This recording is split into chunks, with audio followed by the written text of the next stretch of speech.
Magneto from X-Men is one of the most compelling villains in comic book history. He's Charles Xavier's morally questionable best frenemy.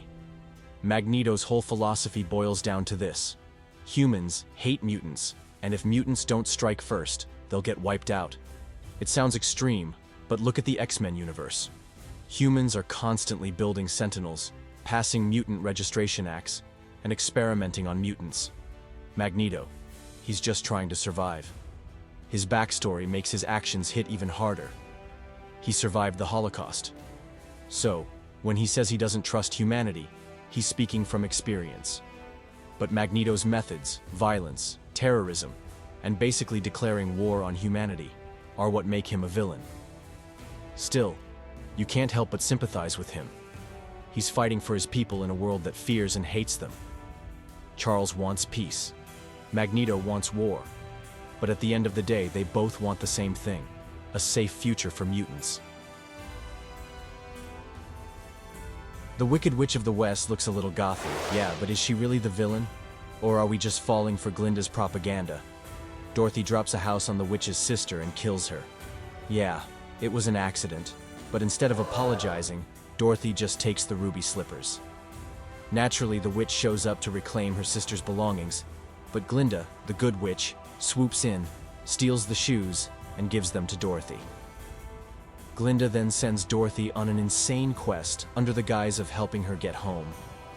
But Glinda knew all along that Dorothy could have gone home the second she clicked her heels. Instead, she eggs Dorothy on, using her as a pawn in a hit job to take out the Wicked Witch. Let's not forget when Glinda tells Dorothy only bad witches are ugly, and then immediately asks, "So, are you a good witch or a bad witch?" That's shady. The Wicked Witch of the West went through a tragic loss, was stolen from, and then vilified for trying to get her stuff back. Meanwhile, Dorothy and her gang trespass on her land, destroys her guards, and then murders her. It's worth noting that the Munchkins sing and celebrate when the witch dies, 'cause according to the books, the witch enslaved and tortured people. Also, the movie combines two good witches from the books into one, which makes Glinda seem like the ultimate hero and flattens the Wicked Witch into a one-note villain. But in reality, the story is much messier and morally gray.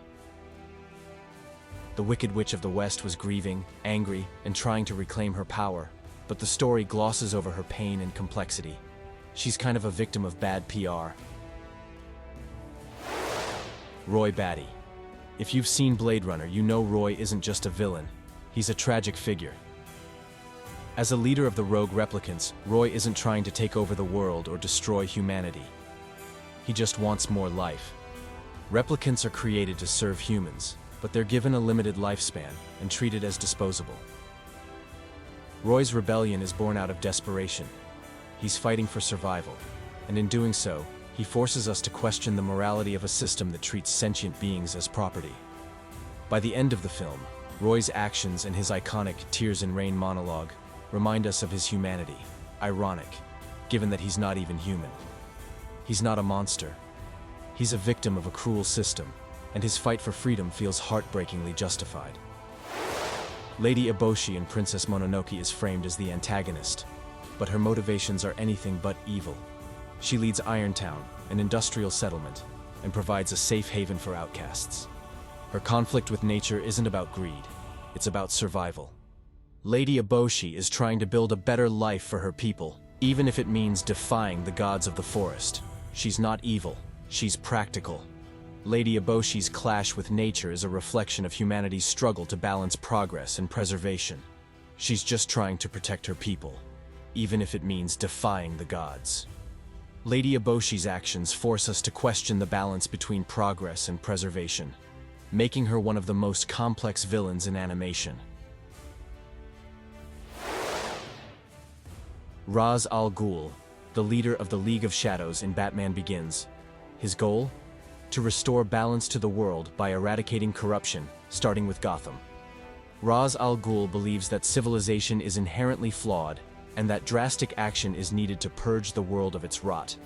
Gotham is a cesspool of crime and decadence, and even Bruce Wayne as Batman spends his career fighting the very corruption Ra's wants to eliminate. The difference? Ra's is willing to burn it all down to start over, while Batman believes in redemption.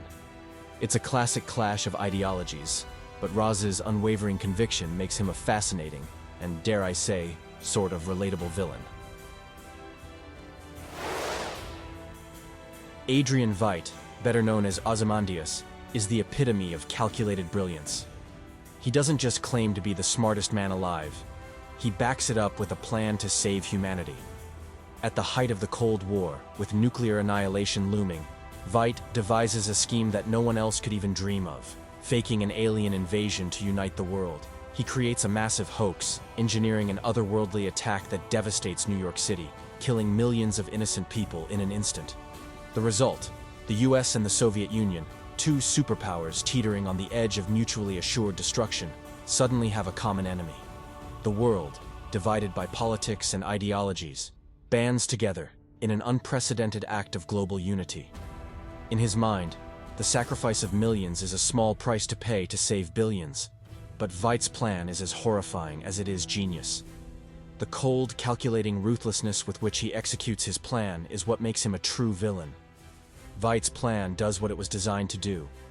It ends the Cold War and saves the world, but at what cost? Ozymandias embodies moral ambiguity, making him one of the most complex and unforgettable villains of all time. Colonel Walter E. Kurtz, the enigmatic antagonist of Apocalypse Now, is a figure shrouded in moral complexity. A decorated and highly intelligent U.S. Army officer, Kurtz abandons his post and establishes himself as a godlike figure deep in the Cambodian jungle. On the surface, his descent into madness is clear, but beneath it lies a sharp critique of war, morality, and the corrupt systems that perpetuate them. Kurtz's brutal methods, executions, raids, and terror are horrifying, but they're also a reflection of the unchecked violence of the war itself. He exposes the hypocrisy of a military machine that preaches order, but thrives on chaos. His famous words, "Horror and moral terror are your friends," underline his belief that to win wars, you must embrace the savagery within. While Kurtz's actions are monstrous, his point about the dehumanizing nature of war feels disturbingly true. He becomes a tragic figure, a man who saw the madness of the system and chose to fight it, only to lose himself in the process.